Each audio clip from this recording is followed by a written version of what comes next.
আমার এই চ্যানেলের সকল শ্রোতা দর্শক ছাত্রছাত্রী এবং অভিভাবক অভিভাবিকাদের জানাই স্বাগত। আজ আমরা এই চ্যানেলে শুধুমাত্র শিক্ষার ব্যাপারের বাইরে একটু বেরিয়ে এসেছি। এখন গোটা পশ্চিমবঙ্গ জুড়ে একটি নিবিড় ভোটার তালিকা সংশোধন, সংক্ষেপে যাকে এসআইআর বলে, সেটি চলছে। পড়াশোনার পাশাপাশি ঘরে এ নিয়ে আলাপ আলোচনা চলছে।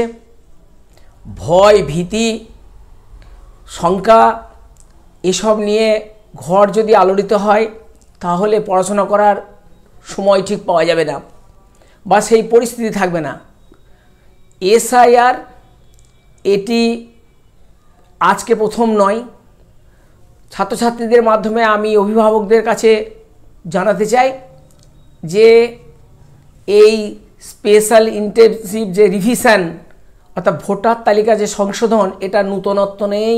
এটা দীর্ঘদিন ধরে ভারতবর্ষের সেই 1950 সাল থেকে হয়ে আসছে। এ ব্যাপারে কোনো রকমের কারো চিন্তা ভাবনা বা কোনো রকমের মানসিকতা রাখার দরকার নেই।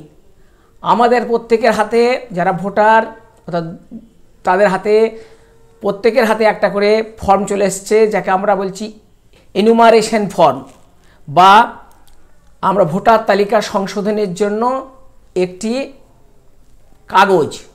এই কাগজটি নিয়ে অযথা মাথা খারাপ করার কোনো প্রয়োজনীয়তা নেই।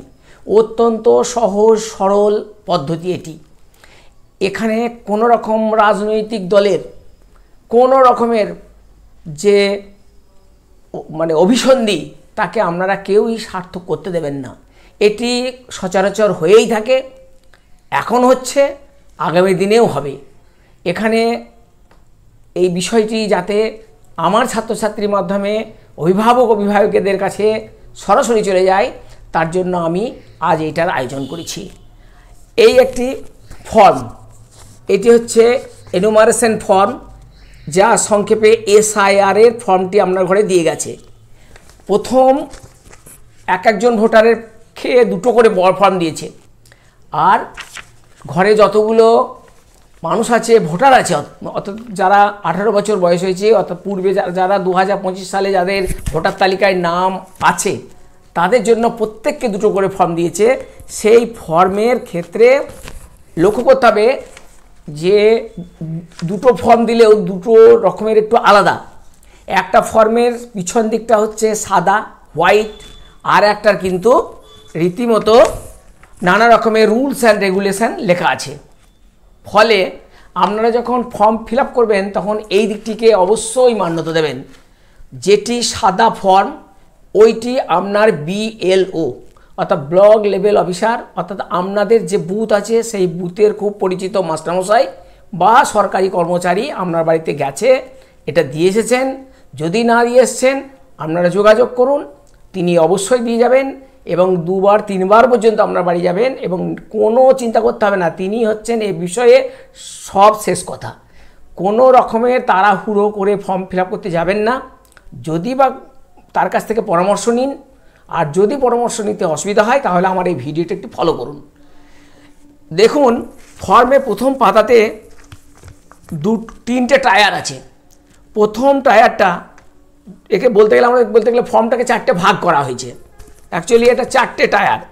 তাহলে প্রথম টায়ারটাতে শুধুমাত্র আপনার যে ভোটার তালিকা ছিল সেখানে তার তথ্যগুলো আছে, যেমন জন্ম তারিখ, মাস, বছর, তারপর আছে কি আধার নাম্বার ঐচ্ছিক বা দিতে হবে, মোবাইল নাম্বার, পিতা বা অভিভাবকের নাম, পিতা অভিভাবক এর এপিক নম্বর যদি থাকে সেটি এপিক কার্ড দেবেন, তার নাম্বারটা দেবেন, মায়ের নাম, মায়ের যদি এপিক নাম্বার থাকে তাহলে সেই মায়ের এপিক নাম্বারটা, এবং স্ত্রী হলে যদি স্ত্রীর পরিচয় দিতে হয় তাহলে তার স্বামীটা থাকবে না, কাটা পড়বে। আর যদি স্বামীর দিতে হয় তাহলে স্ত্রীরটা কাটা পড়বে। অর্থাৎ 2-এর মধ্যে একটি করে এখানে থাকবে।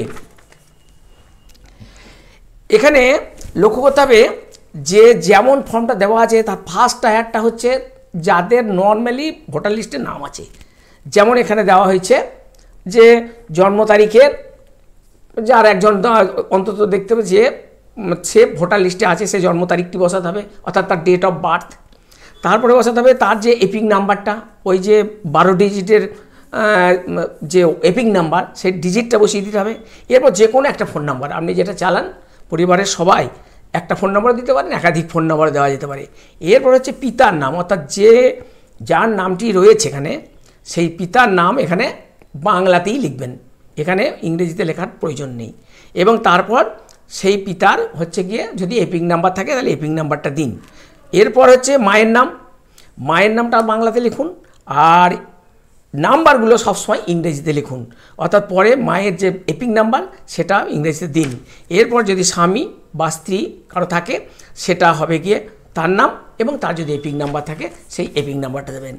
এইবার ভেরি ইম্পর্টেন্ট জায়গা হচ্ছে এটা, মোস্ট ইম্পর্টেন্ট জায়গা, ডান দিক আর বাঁ দিক। ফর্মের ডান দিকটা হচ্ছে তাদেরই যারা 2002 সালে ভোটার হয়নি, ডান দিকটা হচ্ছে তাদের যারা 2002 সালের ভোটার হয়নি।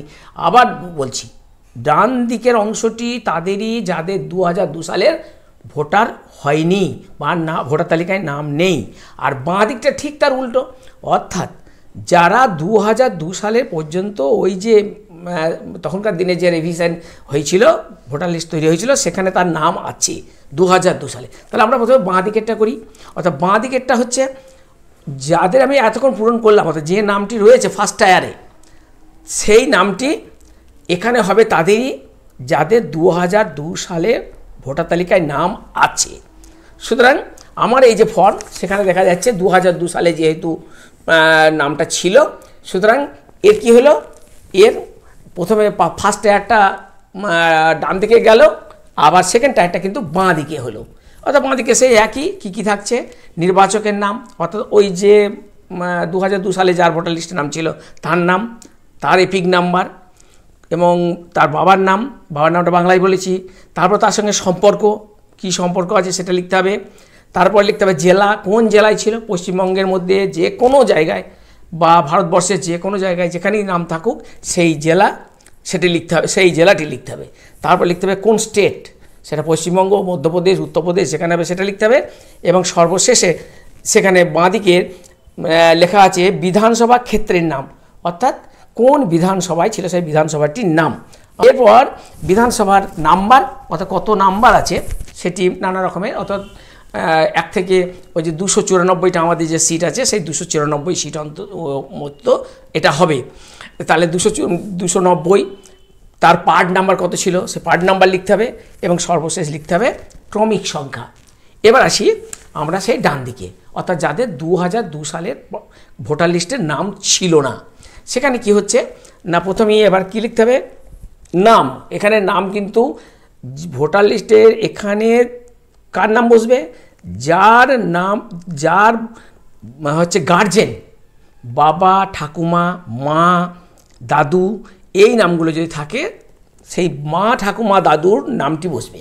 এখানে কিন্তু যে পূরণ করছে তার নয়, যার 25-এ যে ভোটার লিস্ট ছিল সেখানে সেই নামটি লিখবে না, এখানে নামটি হবে যে 2002 সালে তার যে রিলেটিভ ছিল, দাদু, ঠাকুমা, বাবা, মা অথবা ঠাকমা, এদের নামটি বসবে।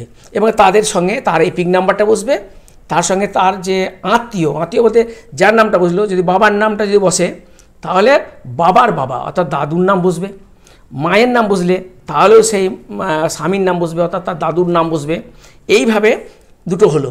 তাহলে ওই আত্মীয় নাম বলতে প্রথমটা হলো যে যার 2002 সালে নাম ছিল তার, অর্থাৎ সেটা কে হচ্ছে, যে নির্বাচন, যে এই ফর্মটা ফিল আপ করছে তার যে হয়, অর্থাৎ বাবা হতে পারে, দাদু হতে পারে, ঠাকমা হতে পারে, অথবা মা হতে পারে, তাদের নামটা বসবে এবং তার এপিক বসলো, এবং তার অর্থাৎ যার নামটা প্রথমে বসলো তার হচ্ছে সম্পর্ক, তার সম্পর্ক হচ্ছে তার বাবা বা তার মায়ের নাম যদি থাকে সেটা বসবে।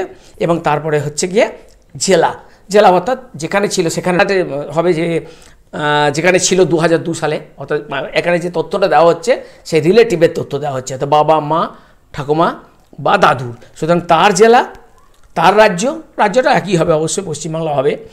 আর তারপরে হবে তার বিধানসভা ক্ষেত্রের নাম কত ছিল, অর্থাৎ কত নাম্বার ছিল, নাম্বারটা চেঞ্জ হতে পারে, এখন অনেক চেঞ্জ হয়েছে, সেটা তখনকার বিধানসভার নাম্বারটা আর এখনকার বিধানসভার নাম্বারের মধ্যে পরিবর্তিত হতে পারে। তাহলে সেই বিধানসভা ক্ষেত্রের নামটা লিখতে হবে, নাম লিখতে হবে। যেমন যদি আমরা নাম লিখি বোলপুর, বা যদি আমরা লিখি যে এটা হচ্ছে শ্রীরামপুর, এইরকম বিধানসভা ক্ষেত্রের নাম পড়বে। আর তারপর নিচের অংশটি আছে বিধানসভা ক্ষেত্রের নাম্বার, সেটি কত নাম্বার। যেমন হচ্ছে মুরারই বিধানসভা, সেটি হচ্ছে 294 নম্বর হবে বিধানসভা, অর্থাৎ নিজের আমার দাদুর বা বাবার যেখানে নাম্বার ছিল সেই নাম্বারটা এখানে দিতে হবে, তার সঙ্গে তার পার্ট নাম্বার এবং তার সঙ্গে তার ক্রমিক নাম্বার, এই দুটো দিতে হবে। পার্ট নাম্বারকে বলা হচ্ছে অংশ, কত নম্বরের অংশ, আর ক্রমিক নম্বরকে ওখানে লেখা আছে সিরিয়াল, অর্থাৎ ভোটার লিস্টটা, পুরনো ভোটার লিস্ট থেকে এটা নিয়ে আসতে হবে ওখান থেকে। অর্থাৎ এখানে যে আমাদের যে গুগলে সার্চ করলেই এটা বেরিয়ে চলে আসবে কি নাম ছিল। আর সর্বশেষ হচ্ছে একেবারে এক লাইন উপরে, অর্থাৎ নির্বাচক বা পরিবারের যে কোনো সাবালক সদস্যের স্বাক্ষর, বাম হাতে বৃদ্ধাঙ্গুষ্ঠের ছাপ, আত্মীয়তার ধরন উল্লেখ করুন।